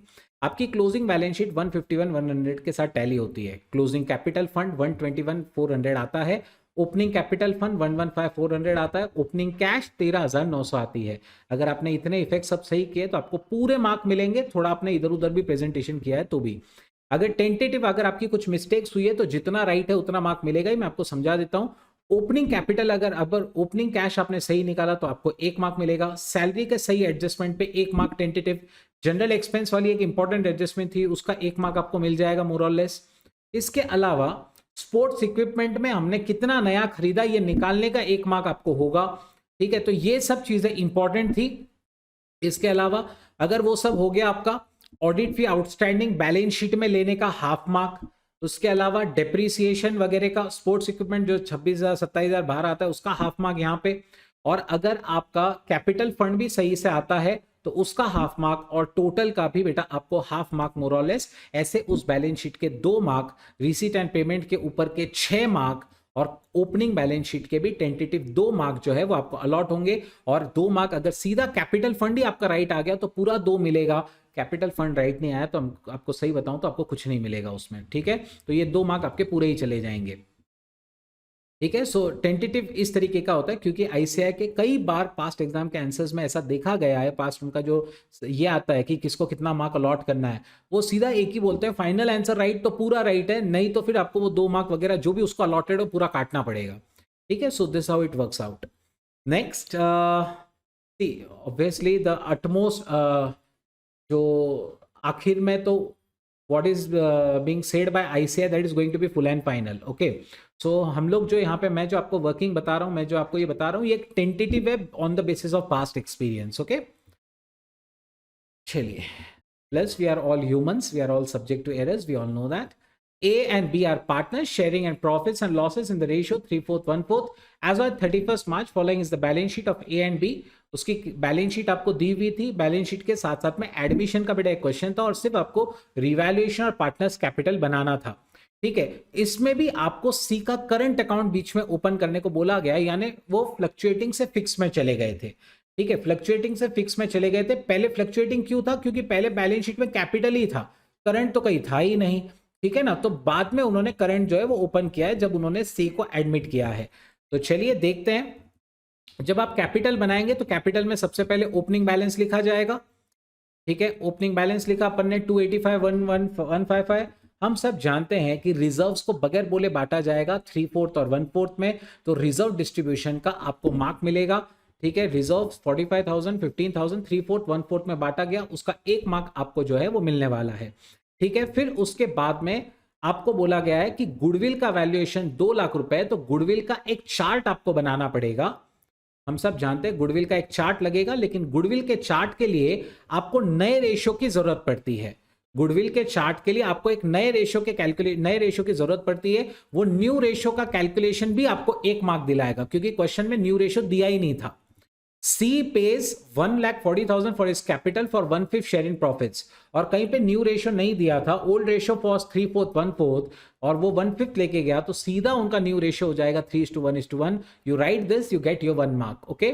और फिर जब आप गुडविल एडजस्टमेंट करते हैं in the capital accounts, we all know कि goodwill has to be raised in the old, मतलब गुडविल पहले ओल्ड रेशो में आप डेबिट करेंगे, न्यू रेशो में न्यू रेशो में डेबिट करेंगे, दैट इज 120 40 40।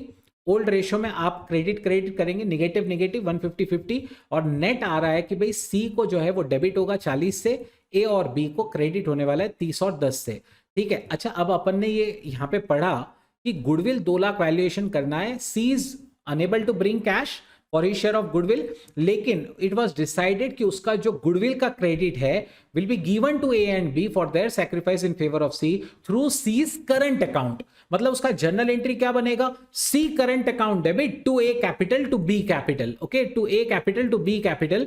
तो ए कैपिटल और बी कैपिटल के बेटा आपको क्रेडिट में लिखना पड़ेगा by C current account 30,000 and 10,000। ये अगर आपने सही लिखा है आपका 1 मार्क यहाँ पे पक्का हो जाता है, आपका 1 मार्क बेटा यहाँ पे पक्का हो जाता है। इसके बाद आपको बोला है कि सी 140 लेके आएगा, so obviously by bank account 1,40,000। Stock furniture को रिड्यूस करना है, पीडीडी को आपको बनाना है, ऑब्वियस बात है स्टॉक को घटाएंगे। स्टॉक 2 लाख का था, 10% घटाया, टू स्टॉक 20,000, फर्नीचर 1,000, ठीक है, फर्नीचर जो है 10% घटाया, सो 1,000, और स्टॉक जो है वो 10% घटाया तो 20,000, ठीक है, तो 20,000 1,000 वो हो गया। पीडीडी आपको बोला था 5% ऑन डेटर्स, ठीक है, 5% ऑन डेटर्स, सो डेटर्स है हमारे 160 के, 160 का 5% हो जाता है 8,000 रुपए, सो 8,000 का प्रोविजन फॉर डाउटफुल डेट्स। उसके बाद आपको बोला था कि लैंड एंड बिल्डिंग को 20% अप्रिशिएट करना है, तो लैंड एंड बिल्डिंग 2.5 लाख का था, 2.5 लाख का 20% यानी 50,000 रुपए, 50,000 रुपए बढ़ाना था। लैंड एंड बिल्डिंग में 50,000 हमने बढ़ाया तो हमारा तो फायदा है, बाय रिवैल्यूएशन में हम बाय लैंड एंड बिल्डिंग लिखेंगे। जब आप इसे बैलेंस करते हैं तो आपका टोटल प्रॉफिट 21,000 रुपए आता है। 21 को जब आप बांटते हैं, 21 को जब आप बांटते हैं बेटा, तो आपको पता चलता है कि उसके 4 parts, 3/4 1/4, the old ratio was 3/4 1/4, तो 5250, ठीक है, एंड 15750, 15750 ऐसे बांटा जाएगा, और ए और बी के क्रेडिट में लिखा जाएगा बाय रिवैल्यूएशन अकाउंट 15,750 एंड 5250, ठीक है ना, 15,750 एंड 5250, ये ए के क्रेडिट में और बी के क्रेडिट में अपन ने लिखा। इसके बाद में आपको एक बहुत स्पेशल यहां पे वर्किंग करनी थी, capital accounts be readjusted on the basis of their profit sharing arrangement. Any excess or deficiency is transferred to their current account. कोई भी excess deficiency को current account में transfer करके capital को readjust करना था। देखिए जो सी पार्टनर है उसका 1,40,000 का कैपिटल है, और वो कैपिटल उसने 1/5 हिस्से के लिए लाया है। अगर उसका 1/5 हिस्से के लिए 1,40 है तो पूरी फर्म की कितनी होनी चाहिए? That has to be 7 lakh rupees, that has to be 7 lakh rupees, ठीक है। तो आप क्या कर सकते हैं, 7 लाख को आपको 3:1:1 में स्प्लिट कर दो, या तो अगर आपको ऐसे नहीं समझा तो आप ऐसा भी कर सकते हैं, भाई कैपिटल अकाउंट सी को बेस पकड़ो, उसका 140 है और रेशियो अपन ने निकाला हुआ है 3:1:1, सो आप 140 3:1:1 में अपन ने डाल रहे हैं यहाँ पे। अगर सी का एक हिस्से के लिए 140 है तो ए और बी का 4,20,000 और 1,40,000 होगा in the new profit sharing ratio taking C's capital as the base. ये उनका चाहिए था, लेकिन उनकी कैपिटल्स थी कितनी बेटा, ये देखिए, ए में इतनी सारी एडजस्टमेंट्स अपन ने की, बराबर है, ए में इतनी एडजस्टमेंट्स की, तो ए का टोटल आ रहा था 3,75,000, 3,75,750, कितना आ रहा था 3,75,750, सारी एडजस्टमेंट्स करके करंट को छोड़कर, ठीक है, ऑब्वियस सी बात है। और बी का कितना आ रहा था, बी का आ रहा है बेटा 185,250, 185,250, ठीक है, ये बी का है। मतलब जब मैंने बी का टोटल किया, इनका टोटल 185,250 है, और जब मैंने ए का टोटल किया, जब मैंने ए का बेटा टोटल किया, उनका कुछ टोटल 3,75,000 के आसपास आया, 3,75,750। तो हमें कितना कितना चाहिए है, ये उनके कैपिटल्स हैं, ये उनके कैपिटल्स आफ्टर ऑल एडजस्टमेंट्स। हमें चाहिए था 4,20, 1,40, 1,40, सी का तो 1,40 ही है, वो तो नया पार्टनर है, वो उतना ही लाता है जितना चाहिए है। तो इसको कुछ लाने या करंट अकाउंट में ट्रांसफर करने की जरूरत नहीं है। ए और बी को कितना करना पड़ेगा, देखिए ए जो है, ए का सिर्फ 3,75 है और अपने को चाहिए 4,20, तो उसे करंट अकाउंट से लाना पड़ेगा 44,250, एंट्री बनेगी A current account debit to A capital 44,250, B का रिवर्स है, बी का एक्स्ट्रा है, सो बी को जो है उसके कैपिटल को डेबिट करके करंट में लेके जाना पड़ेगा। 185,250 है और 1,40 ही चाहिए, तो 45,250 उसके कैपिटल से हटाना पड़ेगा। तो B capital account debit to B current account. अब आप देख सकते हैं मैंने वैसे ही किया है कि बी के कैपिटल में डेबिट में टू बी करंट, और वैसे ही ए के क्रेडिट में बाय ए करंट 44,250, जितना अपने को वहां फिगर मिला। और आप फाइनली इसे क्रॉस वेरीफाई कैसे कर सकते हैं, इस अकाउंट के क्लोजिंग बैलेंस 4,20, 1,40, 1,40 आना चाहिए। अगर आपका ये टैली हुआ है ना बेटा, आपको पूरे मार्क मिल जाएंगे, सही बताऊं तो। लेकिन अगर ये टैली नहीं हुआ है तो भी आपको मैं टेंटेटिव मार्क्स बता देता हूं। इसका 1 मार्क है, ये दोनों ए और बी का हाफ मार्क है, सी का जो गुडविल का एडजस्टमेंट था उसका तो 1 मार्क था ही, जनरल रिजर्व का 1 मार्क था, रिवैल्यूएशन के टोटल 4 मार्क्स हैं, ठीक है, ये बात ध्यान में रखिए, आधा आधा इसका, और इसके अलावा ये रिवैल्यूएशन के हाफ 2 मार्क इधर हो गए, 2 इधर हो गए, 4 मार्क 2 और ये हो गए, तो एक ये टोटल हाफ यानी ये 2 मार्क हो गए, और ये एक 3 मार्क हो गया बेटा रिवैल्यूएशन को, 5 नहीं सॉरी 3 मार्क हो गया रिवैल्यूएशन को, प्रॉफिट शेयरिंग रेशियो का 1 मार्क था, गुडविल एडजस्टमेंट के इस चार्ट का 1 मार्क है, बराबर है, इसका आपको 1 मार्क मिल जाएगा। इसके अलावा कैपिटल्स का ये जो आप चार्ट बनाने वाले हैं इसका आपको 1 मार्क मिल जाएगा। सो 1 2 3, इसके अलावा रिवैल्यूएशन के 2, रिवैल्यूएशन के 3 6, और फिर आपको बाकी के जो मार्क्स है वो पार्टनर्स कैपिटल में मिल ही जाएंगे। ठीक है, तो इस तरीके से जो है ना बेटा आपका मार्किंग दिया हुआ है, इस तरीके से आपका मार्किंग है। ठीक है, सो ये आपका 10 मार्क्स का टेंटेटिव डिस्ट्रीब्यूशन है ना। अब ये हो गया क्वेश्चन 4B, और क्वेश्चन 5 के आंसर्स की तरफ चलते हैं। क्वेश्चन नंबर 5 सब क्वेश्चन ए, जिसमें बोला था आपको रेक्टिफिकेशन ऑफ एरर्स करने के लिए ट्रायल बैलेंस में errors during preparation of trial balance था। तो during preparation of trial balance यानी वैसे तो सस्पेंस बना नहीं होगा, लेकिन एक बात बताऊं आपको, इसके जितने भी एडजस्टमेंट्स के सॉल्यूशन है इसमें है ना सस्पेंस की जरूरत ही नहीं पड़ती है, तो अपने लिए बहुत आसान हो जाता है। Wages paid for construction of office building debited to wages account, गलती से वेजेस में डाल दिया उसने। ठीक है, चेक करते हैं उसका सॉल्यूशन, उसको आपको वेजेस से क्रेडिट करना होगा और ऑफिस बिल्डिंग में डेबिट कर देना चाहिए था। ऑफिस बिल्डिंग टू वेजेस 20,000 उसका आंसर है। ऑफिस बिल्डिंग टू वेजेस 20,000 उसका आंसर है। Credit sale of 1200 to Ramesh wrongly pass to the purchase book, गलती से उसने परचेज बुक में डाल दिया है, गलती से परचेज डेबिट कर दिया गया है, तो परचेज क्रेडिट होगा। सेल्स बुक करना चाहिए था, सेल्स भी क्रेडिट होगा। और रमेश को जो है ऑब्वियस बात है 1200 का डबल 2400 से डेबिट करना पड़ जाएगा। तो Ramesh debit to purchase to sales इसका आंसर है। ठीक है, वैसे मैंने आपको हमेशा सिखाया है कि अगर रॉन्ग बुक में लिखा ना तो डबल से करना पड़ता है। ठीक है, इसके बाद an amount of 2,000 due from Mahesh Chand has been written off as bad debt in the previous year was unexpectedly recovered and had been posted to the personal account of Mahesh Chand। Bad debt recovered था बेटा, हमने गलती से महेश के personal account में डाल दिया, personal में नहीं डाल सकते थे, एंट्री होनी चाहिए थी cash to bad debt recovered, लेकिन हमने कैश टू महेश चंद कर ली, तो महेश चंद को कर दीजिए डेबिट और bad debt recovered credit. Okay, Mahesh Chand debit to bad debt recovered, this is going to be the answer, this is going to be the rectification. ये 2000 का ये वाला एंट्री बनेगा। गुड्स जिसका कॉस्ट था 5,000 और सेल प्राइस था 6,000, उसे फ्री सैंपल्स के तौर पे बांटा गया और उसे कहीं रिकॉर्ड नहीं किया गया।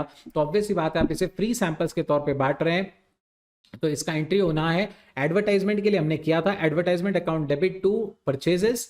ठीक है, so that was the entry for 5,000 rupees. Cost price पे एंट्री हमेशा पास होती है, सेलिंग प्राइस पे नहीं होती। गुड्स 1500 के ग्रीन ने रिटर्न किए। वैसे मैंने यहाँ पे एक अजम्पशन किया कि हम ग्रीन नहीं है, ठीक है, ग्रीन ने हमें रिटर्न किया ऐसा अजम्पशन कर रहे हैं, क्योंकि अगर हम खुद ग्रीन होते और हम किसी को रिटर्न करते तो एक्चुअली परचेज रिटर्न हो जाता है वो। ठीक है, हम ये अज्यूम कर रहे हैं यहाँ पे कि हमारे कस्टमर ग्रीन ने हमें रिटर्न किया हुआ है, हमारे कस्टमर ग्रीन ने जो है वो रिटर्न किया हुआ है। ठीक है, so sales return account debit to Green, by mistake यहाँ पे एक्चुअली क्रेडिटर टाइप हो गया है, वो क्रेडिटर नहीं है कस्टमर है। ठीक है, दैट इज कस्टमर है ना। So sales return account debit to customer that is 1500, ऐसा हम लोग अज्यूम कर रहे हैं। सेल्स रिटर्न रिकॉर्ड नहीं किया हुआ है तो वो सेल्स रिटर्न रिकॉर्ड कर लीजिए, sales return account debit to Green. ठीक है, ये 5 एडजस्टमेंट्स थी, हर एडजस्टमेंट का 1 मार्क है, जितने आपके राइट आए उतने एक एक एक एक एक एक ऐड कर लीजिएगा। नेक्स्ट जो क्वेश्चन था वो थोड़ा बड़ा क्वेश्चन था, उसमें एक्चुअली आपको 3 चीजें बनानी थी, मैन्युफैक्चरिंग, ट्रेडिंग एंड P&L। जो लोग घाई घाई में क्वेश्चन सॉल्व करते हैं ना, वो पढ़ते भी नहीं है कि मैन्युफैक्चरिंग, ट्रेडिंग, P&L पूछा और बैलेंस शीट पूछा ही नहीं है, वो बैलेंस शीट भी बनाने को जाते हैं। आपको सिर्फ मैन्युफैक्चरिंग, ट्रेडिंग एंड P&L बोला है और वो भी 15 मार्क के लिए। ठीक है, तो ये मैन्युफैक्चरिंग अकाउंट हमने बनाया। ठीक है, वैसे क्वेश्चन भी आपके टेक्स्ट बुक का ही क्वेश्चन है, उसमें भी बस एक जीरो का उन्होंने डिफरेंस क्रिएट किया हुआ है और कुछ नहीं है। तो चलो इसको, आपको आइटम्स तो सारे के सारे यहाँ पे दिए हुए ही थे। ठीक है, सिंपल सा क्वेश्चन था, कोई बहुत ज्यादा इसमें डिफिकल्ट था नहीं। एडजस्टमेंट्स हम लोग एक एक बार देख लेते हैं कि उसके इफेक्ट्स कहाँ कहाँ आएंगे। सबसे पहले क्लोजिंग स्टॉक दिया था RM, FG और WIP का। RM का स्टॉक आप क्या करते हैं बेटा, मैन्युफैक्चरिंग अकाउंट में वो रॉ मटेरियल कंज्यूम में से कम कर लेते हैं। 162 इधर गया। ठीक है, एक इफेक्ट यहाँ पे, और दूसरा इफेक्ट कहाँ चला जाएगा। मैं चाहिए तो आपके लिए यहाँ पे इसे मार्क करते चलता हूँ, तो कैसे आपको क्लियर होते रहेगा कि मैं कौन सा बोल रहा हूँ। तो क्लोजिंग स्टॉक यहाँ पे आ गया। इसके अलावा ऑब्वियस सी बात है, जो फिनिश गुड्स का क्लोजिंग स्टॉक है वो यहाँ पे आ गया। WIP का क्लोजिंग स्टॉक 78,000 का मैन्युफैक्चरिंग में ही आ गया। ठीक है, तो ये तीनों मैंने यहाँ ले लिया, और इनके second effect obviously balance sheet के असेट में होते हैं, हमें बैलेंस शीट बनानी ही नहीं है, छोड़ दो। Salaries and wages unpaid for year ended 31 March 2021 were 9,000 और 20,000। तो सैलरी और वेजेस अनपेड है, ऑब्वियस बात है वेजेस में ऐड हो जाएगा, बराबर है, और सैलरीज में भी ऐड हो जाएगा। वेजेस मैन्युफैक्चरिंग में आता है, सैलरीज हमेशा कहाँ आता है बेटा, सैलरीज आ जाता है P&L के डेबिट में। नेक्स्ट मैन्युफैक्चर, इसके दूसरे इफेक्ट बैलेंस शीट में आने, वो अपने को बनाना ही नहीं है। मशीनरी डेप्रिशिएट करना है 10% से और ऑफिस फर्नीचर 7.5% से। मशीनरी का डेप्रिसिएशन हमेशा कहाँ आता है, मशीनरी का डेप्रिसिएशन ऑब्वियसली बात है यहाँ पर आने वाला है आपका मैन्युफैक्चरिंग अकाउंट में। कहाँ आएगा बेटा, मैन्युफैक्चरिंग अकाउंट में मशीन का डेप्रिसिएशन आएगा, और फर्नीचर का जो डेप्रिसिएशन है वो आपका P&L के डेबिट में आएगा। तो एक हो गया 70,000 और एक हो गया 7,500। सेल्स का 1% PDD रखना है। सेल्स है आपका टोटल कितना, देखिए मशीन था आपका 7 लाख, 7 लाख का 10% 70,000 का अपन ने डेप्रिसिएशन क्लेम किया मशीन पे, बरोबर है। और उसके बाद फर्नीचर था आपका 1 लाख का, 1 लाख का 7.5%, तो फर्नीचर का डेप्रिसिएशन अपन ने 7,500 रुपये लिया। उसके बाद उसने क्या कहा बेटा, सेल्स का 1%, 16,72,000 का 1% PDD रखना है। तो 16,72,000 का 1% कितना होता है, that is going to be 16,720। लेकिन हमारी कुछ एग्जिस्टिंग प्रोविजन थी ऑलरेडी 16,500 की, वो डिडक्ट हो जाएगी और सिर्फ 220 रुपए की प्रोविजन आपको बाहर लेनी पड़ेंगी। सिर्फ 220 रुपए की ही प्रोविजन आपको जो है वो बाहर लेने की जरूरत है, ठीक है। तो ये इस तरीके से किया जाएगा। इसके बाद में आपको बोला है कि रेंट को 3/4 ऑफिस में और 3/4 फैक्ट्री में और 1/4 ऑफिस में डालना है। रेंट हमारा है कितना, रेंट है 60,000, 3/4 1/4 करने को बोला है, यानी 45,000 और 15,000। तो रेंट का 1/4 15,000 ऑफिस में गया, और रेंट का 3/4 45,000 रुपए मैन्युफैक्चरिंग अकाउंट में गया, क्योंकि वो फैक्ट्री के रिलेटेड है। वैसे ही आपको लाइटिंग का भी बोला हुआ है कि लाइटिंग में भी जो है 2/3 फैक्ट्री की है और 1/3 ऑफिस की है। तो लाइट का टोटल खर्चा कितना है बेटा, लाइट का टोटल खर्चा है आपका 13,500 का, जिसका 2/3 होता है 9,000 रुपए जो फैक्ट्री का है, और जो फैक्ट्री का है 2/3, और 1/3 जो है वो ऑब्वियसली P&L आएगा, क्योंकि वो ऑफिस का लाइटिंग है। ऑफिस के खर्चे सब P&L में आते हैं, हम जानते हैं इस बात को। तो ये सारी एडजस्टमेंट्स हो गई, बराबर, ये सारी एडजस्टमेंट्स हो गई। एडजस्टमेंट्स अगर आपने क्रैक कर लिया ना बेटा, तो मार्क्स तो आपको वही मिल जाते हैं। और बचे हुए जो जो आइटम्स थे उसे कहाँ कहाँ पोस्ट करना था एक बार देख लेते हैं।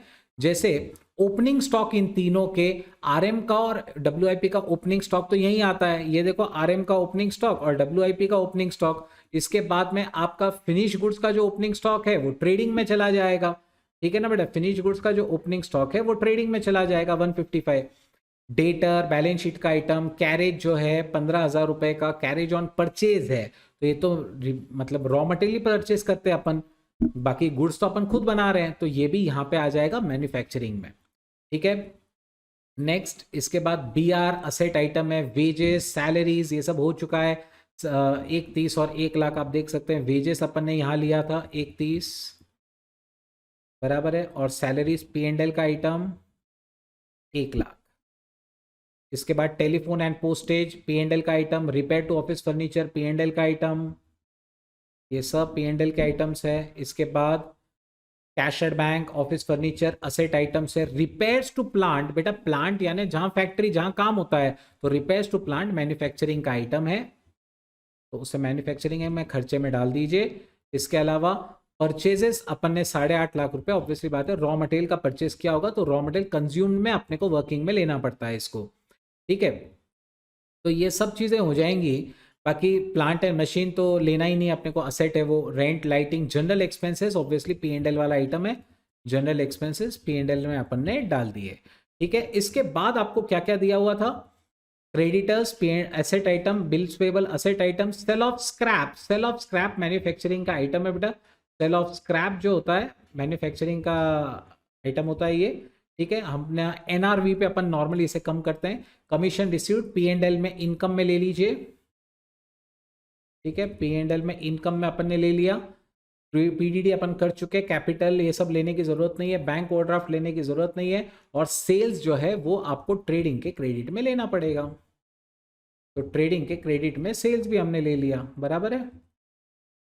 और ये सब कर लेने के बाद क्या होगा, सबसे पहले आप मैन्युफैक्चरिंग को बैलेंस करेंगे, उसके लिए रॉ मटेरियल कंज्यूम वगैरह सब कुछ करने के बाद में आपका जो कॉस्ट आना चाहिए था उस क्वेश्चन में, वो था आपका जो कॉस्ट आना चाहिए था वो था 11,90,000, जो यहाँ से मैन्युफैक्चरिंग में यहाँ से ट्रेडिंग में ट्रांसफर होता है 11,90,000 रुपए। फिर 11,90,000 जो है वो ट्रेडिंग के डेबिट में लिखा जाता है। वो ट्रेडिंग के डेबिट में लिख देने के बाद जब आप ट्रेडिंग को बैलेंस करते हैं तो जीपी हमारा आंसर आता है 5,08,000 रुपए, जो आगे जाके P&L में ट्रांसफर होता है। और फिर जब आप P&L को बैलेंस करने जाते हैं तो फिर आपका नेट प्रॉफिट आ जाता है 2,347,780। ठीक है, तो फाइनल अगर ये तुम्हारा राइट आ गया तो you are going to get huge number of marks. ठीक है, लेकिन अगर ये रॉन्ग हो गया तो आपको अपनी एडजस्टमेंट्स के मार्क्स मिल जाएंगे। अब मैं एक काम करता हूं कि मैं आपको रिस्पेक्टिव जो क्या बोलते हैं, जो आपके मार्क्स अलॉट होने वाले हैं वो आपको बता देता हूं कि किसके कितने कितने मार्क्स होने वाले हैं। ठीक है, किसके कितने कितने मार्क्स होंगे मैं आपको एक टेंटेटिव जो है वो आइडिया दे देता हूं। जो क्लोजिंग स्टॉक या रॉ मटेरियल कंज्यूम्ड वाला आइटम है, रॉ मटेरियल कंज्यूम की वर्किंग का 1 मार्क। इसके अलावा आप समझ सकते हैं क्लोजिंग WIP वगैरह का 1/2 मार्क, सेल ऑफ स्क्रैप को यहां लेने का 1/2 मार्क। ये सही निकला अगर आपका ट्रेडिंग का मैन्युफैक्चरिंग का जो फाइनल अमाउंट है तो आपको 1 मार्क उसका मिल जाएगा। इसके अलावा वेजेस की एडजस्टमेंट का 1 मार्क, कैरेज वगैरह के ऊपर, रिपेयर्स के ऊपर आधा आधा मार्क आप कंसीडर कर सकते हैं। ठीक है, इसके ऊपर आधा आधा मोर और लेस अलॉटेड होता है। रेंट का जो है 3/4 इधर और 1/4 इधर, तो दोनों का आधा आधा मार्क होगा। वैसे ही लाइटिंग का दोनों जगह 1/2 मार्क होगा। डिप्रिसिएशन आपको यहाँ पे लेना है लेकिन उसका कोई खास ऐसे मार्क अलॉटेड होगा ऐसा कुछ नहीं है। फिर एक बार आपने वो सही निकाला तो उसको यहाँ पे ट्रांसफर करिए। फिर ओपनिंग स्टॉक ऑफ FG डाल दीजिए। ओपनिंग स्टॉक ऑफ FG को इधर लेने का भी 1 मार्क है, क्योंकि अपने को पता होना चाहिए कौन सा ओपनिंग स्टॉक कहाँ जाएगा वगैरह। सेल्स वगैरह का आपको 1/2 मार्क मिल जाएगा यहाँ पे। ठीक है ना बेटा, सेल्स वगैरह का आपको 1/2 मार्क मोर और लेस मिल जाएगा। ठीक है, उसके बाद में क्लोजिंग स्टॉक वगैरह लिया जाता है। ठीक है, क्लोजिंग स्टॉक वगैरह का 1 mark. Next, gross profit carry down, आपका 1 मार्क का GP आ जाएगा, है ना। GP अगर सही आ गया तो 1 मार्क उसका। कमीशन वगैरह को आपको मार्क मिल जाएगा अगर कमीशन आपने सही लिया हुआ है, सही जगह पे लिया हुआ है। ठीक है, देखिए एक टेंटेटिव मार्किंग स्कीम है जो अलॉट किया जाता है, और ये मैं मेरे पास्ट एक्सपीरियंस के बेसिस पे आपको बता रहा हूँ। ठीक है, फर्नीचर और इन सब पे 1/2 मार्क मिलेगा। ये अपन ने रेंट, लाइटिंग, इनके ऑलरेडी इफेक्ट्स देखे हुए भी है। ठीक है, PDD और नेट प्रॉफिट अगर ये आपके सही आया, PDD तो 1 मार्क रखेगा ही रखेगा, नेट प्रॉफिट भी बेटा 1 मार्क जो है वो कैरी करता है। ठीक है, just give me a second. Yes, so this is what you do, है ना। ये आपका एक टेंटेटिव मार्किंग स्कीम होने वाला है। तो आपका फाइनल आंसर इतना आना चाहिए था 347,780। ठीक है, चलिए अब चलेंगे अगले क्वेश्चन की तरफ, जो कि एक्चुअली एक ये वाला कंपनी अकाउंट्स का क्वेश्चन था। फैशन गारमेंट्स लिमिटेड, क्वेश्चन बहुत अच्छा क्वेश्चन था, क्योंकि 3 अलग अलग फॉरफीचर है और अलग अलग टाइम पे फॉरफीचर है। प्लस फॉरफीचर के कारण आगे होने वाले जो नंबर ऑफ शेयर्स है उसमें चेंज होने से कॉल्स के अमाउंट में भी डिफरेंसेस आ रहे थे। तो काफी अच्छा क्वेश्चन दिया था उन्होंने। Fashion garments limited invited applications for issuing 10,000 equity shares of 10 each. Amount payable, application 1 रुपए, अलॉटमेंट 2 रुपए, कॉल और सेकंड कॉल। ओके, सो 1 2 3 4। और बहुत अच्छी चीज ये है कि फेस वैल्यू पे ही हुआ है। देखो 1 2 3 4 10 होता है, शेयर भी 10 का है। सो ये फेस वैल्यू पे ही बेटा अलॉट हो रहे हैं, है ना। तो अपने को कोई टेंशन नहीं, सिक्योरिटी प्रीमियम की झंझट नहीं है। इश्यू फुल्ली सब्सक्राइब हुआ, ओवर सब्सक्रिप्शन भी नहीं है। बहुत ईजी क्वेश्चन था। Ram to whom 100 were allotted, उसने अलॉटमेंट मनी नहीं भरा, उसके शेयर तुरंत फॉरफिट किए गए अलॉटमेंट के बाद। शाम जिसे 150 शेयर अलॉट हुए, उसने फर्स्ट कॉल नहीं भरा और उसके शेयर तुरंत फॉरफिट हो गए फर्स्ट कॉल के बाद। सेकंड कॉल किया गया मोहन, जिसके पास 50 शेयर थे, 50 शेयर जिसको अलॉट हुए, वो फाइनल कॉल नहीं भर पाया तो उसके भी शेयर फॉरफिट हो गए। सारे फॉरफिटेड शेयर्स री इश्यू हुए 9 रुपए के ऊपर। ठीक है, 5 general entries in the books of fashion garment limited. अब इसका वर्किंग कैसे होगा? सबसे पहले तो आपको एप्लीकेशंस मनी मिली होगी, बराबर है। Bank account debit to share application, bank account debit equity share application, 10,000 के एप्लीकेशन आई, 1-1 रुपए सबके जमा हुए। फिर आपने अलॉटमेंट किया, बराबर, ये एंट्री 1 मार्क रखेगी अपने आप में। ठीक है, आपकी ये एंट्री भी राइट है तो आपको 1 मार्क तो पक्का है। उसके बाद में आपने अलॉटमेंट किया। जब आप अलॉटमेंट करते हैं, ठीक है, तो आप एप्लीकेशन को कैपिटल में भी डालते हैं और अलॉटमेंट का पैसा भी मंगाते हैं। तो एंट्री क्या बनेगी? Equity application account debit, equity share allotment account debit to equity share capital, that is 30,000। So ये 1,000, ये 20,000, मतलब ये 10,000, ये 20,000, और इसका 30,000, ऐसा अगर ये एंट्री आपकी राइट है तो you are going to get 2 marks. Okay, क्योंकि इसमें एप्लीकेशन का ट्रांसफर भी हो गया और अलॉटमेंट भी आ गया। इसके बाद में हुआ क्या कि राम ने 100 शेयर के ऊपर अलॉटमेंट मनी नहीं भरा। 100 शेयर के ऊपर 2 रुपए का अलॉटमेंट मनी, यानी उसने 200 रुपए नहीं भरे। बेटा अपन ने 20,000 रुपए मंगाए थे, 20,000 में से 200 नहीं आए, तो ऑब्वियस सी बात है बैंक में 19,800 आ जाएगा। Bank account debit, calls in arrears debit to equity share allotment, that is going to be 20,000। ठीक है, तो ये अलॉटमेंट अकाउंट क्लोज हो जाएगा। ये एंट्री अगर राइट है तो 1 मार्क आपको इसका कंफर्म है।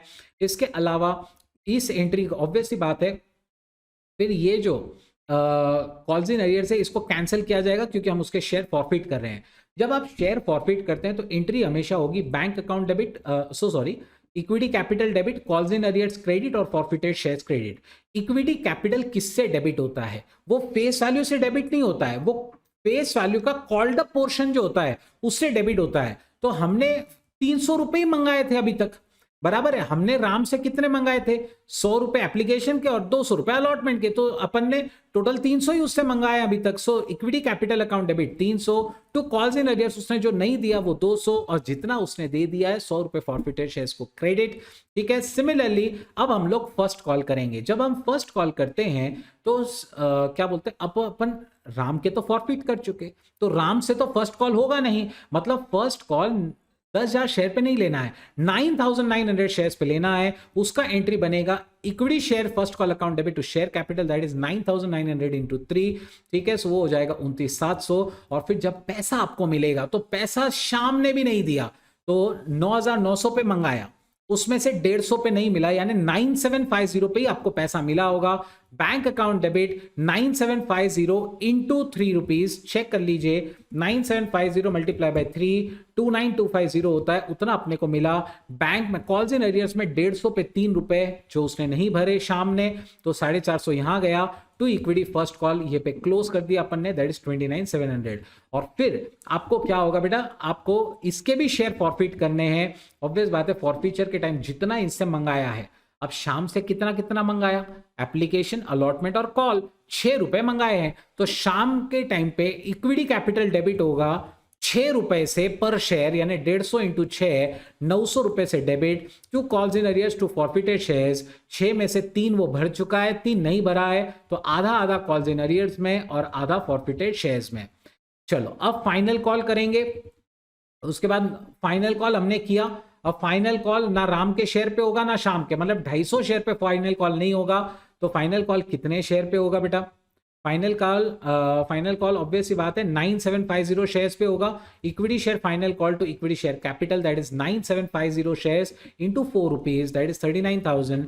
लेकिन रिसीव कितना हुआ? मोहन ने पे नहीं किया। अब जब मोहन पे नहीं करता है, मोहन के पास 50 शेयर है, तो 50 शेयर का 4 रुपया कॉल्स इन अरियर्स में डाल दीजिए, बाकी तो पूरा रिसीव किया ही आपने 38,800। Bank account debit, calls in arrears debit to equity share final call, ये एंट्री आएगी 38,800, 200 और 39,000 की। ठीक है, इसके बाद में आप इसके भी शेयर फॉरफिट कर रहे हैं। अब जब आप इसके शेयर फॉरफिट कर रहे हैं, इसके टाइम तक तो मोहन के टाइम तक शेयर्स फुल्ली कॉल्ड अप हो चुके हैं, तो फिर इक्विटी कैपिटल पूरे 10 रुपए से डेबिट हुआ, 50 शेयर इंटू 10 रुपए, that is 500 to calls in arrears 200 रुपए, ऑब्वियस सी बात है उसने 200 रुपए नहीं भरा, ठीक है, तो उसको क्रेडिट किया और 300 रुपए वो भर चुका है, 6 रुपए वो भर चुका है, 6 इंटू 50 फॉरफिटेड शेयर्स को क्रेडिट। और अब आप रीइश्यू करने जा रहे हैं बेटा, ये सारी एंट्रीज को एक एक एक एक मार्क की है। ठीक है, अलॉटमेंट की एंट्री को 1-2 मार्क थे और ये रीइश्यू की एंट्री को फिर से 2 मार्क रहेंगे। बैंक अकाउंट डेबिट, बेटा अपने को पैसा मिला, bank account debit forfeited shares debit to equity share capital. ठीक है, बैंक में अपने को आए 2700 रुपए, बराबर है, क्योंकि अपन ने 9 रुपए पे बेचे। कितने शेयर बेचे अपन ने? 100, 150 और 50, यानी टोटल 300। 300 इंटू 9, 2700 रुपए बैंक में डेबिट। नुकसान हमारा 1 रुपए हुआ 300 शेयर पे, तो forfeited shares debit 300 to equity capital 3,000 rupees. तो ये हमारी एक एंट्री हुई। And last forfeited shares to capital reserve, ये भी एंट्री का 1 मार्क होगा। कितना रुपया जाएगा बेटा forfeited shares to capital reserve में? देखिए, इसमें आपको अमाउंट कैलकुलेट करने के लिए भी मार्क मिलेगा, इस बात को ध्यान में रखिएगा। अमाउंट कैलकुलेट करने के लिए भी आपको मार्क मिलने वाला है। सो अमाउंट आपको निकालनी पड़ेगी भाई, हमने पहले 100 फॉरफिट किया, फिर 450, फिर 300, और 300 का हमारा लॉस ऑन री इश्यू है वो कम करके 550 रुपया होता है। तो 550 का जो बैलेंस है वो कैपिटल रिजर्व में चला गया। Forfeited shares account debit to capital reserve, that is 550 rupees. So this is how the entries have been passed. ठीक है, इस तरीके से आपको एंट्रीज पास करनी है। अगर आपके फाइनल आंसर्स तक मैच हो गए तो आपको पूरे के पूरे मार्क्स मिलने वाले हैं। ठीक है, और अब 2 थ्योरी क्वेश्चंस आ गए थे। What do you mean by principal book of accounts and what are the rules of posting the journal entries into ledger. 5 mark के लिए क्वेश्चन आया था, तो चलिए इसका भी आंसर आपको बता देता हूं। Ledger principal book of accounts का पहला क्वेश्चन है कि लेजर जो है प्रिंसिपल बुक ऑफ अकाउंट है वो फुल इंफॉर्मेशन देता है with respect to all the transactions pertaining to any individual account. Ledger contains all set of account that is personal, real, nominal. आप ये वाला पार्ट लिख दीजिए, लेजर का नाम लिख दीजिए और थोड़ा एक्सप्लेन कर दीजिए, आपको पूरे आपके 2 मार्क मिल जाते हैं। ठीक है, 2 मार्क इसको होंगे और 3 mark rules for posting the entries in the ledger. Journal entries को लेजर में पोस्ट करने के जो रूल्स है उसको 3 मार्क अलॉटेड होंगे। सेपरेट अकाउंट आपको हर एक के लिए ओपन करना है, पहला मार्क। टू और बाय से स्टार्ट होगा, जब भी आप डेबिट में लिख रहे हैं तो 2 से, क्रेडिट में लिख रहे हैं तो बाय से लिखा जाएगा, 1 मार्क। और तीसरा, जो अकाउंट जर्नल एंट्री में डेबिट होता है वो लेजर में भी डेबिट ही होता है, उसके डेबिट साइड में लिखा जाता है, और जो क्रेडिट होता है उसके क्रेडिट साइड में लिखा जाता है। ये तीसरा रूल है जिसको 1 मार्क। तो इस तरीके का आपका एक टेंटेटिव डिस्ट्रीब्यूशन होगा। ठीक है, आई एम श्योर आपको अब तक समझ में आ ही गया होगा कि are going to score huge number of marks. आपने बहुत सारी जगह पे छोटे छोटे जरूर आपने राइट किए ही होंगे, तो everywhere you are going to get a lot and lot of marks. I am hoping lot of students are going to get more than 70 plus, 80 plus and even 90 plus in this particular paper, क्योंकि paper बहुत easy था। ठीक है, video definitely like करिएगा, सारे दोस्तों के साथ शेयर करिएगा और आगे के पेपर्स के लिए बहुत अच्छे से पढ़ाई करते रहिएगा। Thank you so much, I am looking forward to see you all in my next lectures. Okay, thank you so much. ठीक है, subscribe the channel, take care, bye bye, all the very best for your exams.